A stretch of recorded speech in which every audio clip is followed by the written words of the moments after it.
Health news మీకోసం. కంటికి కనిపించని శత్రువుతో పోరాడటం కష్టమే.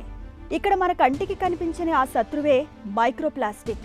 తినే తిండిలో, తాగే నీటిలో చేరిపోయి అక్కడి నుంచి సూక్ష్మాతి సూక్ష్మమైన ప్లాస్టిక్ కణాలు మన శరీరంలోకి చేరిపోతున్నాయి.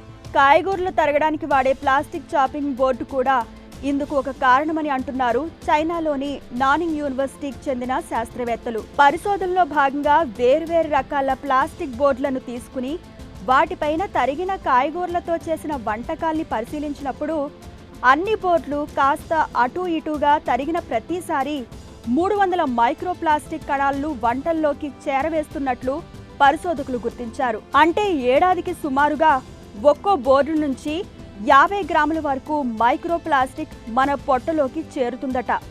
ఇక పాత బోర్డులు అయితే మరీ ఎక్కువగా ఈ కణాలను చేరవేస్తున్నాయట.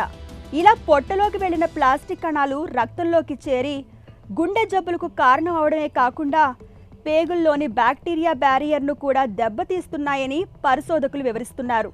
ఈ గట్ బ్యాక్టీరియాలో ఉండే ఒక వ్యవస్థ మనం తిన్న ఆహారం నుంచి పోషకాలను మాత్రమే తీసుకుని వ్యర్థాలను బయటకు నెట్టివేస్తుంది. ఈ వ్యవస్థ పాడైతే ప్రాణాంతక వ్యాధులు దాడి చేస్తాయని తాజా పరిశోధన స్పష్టం చేస్తోంది.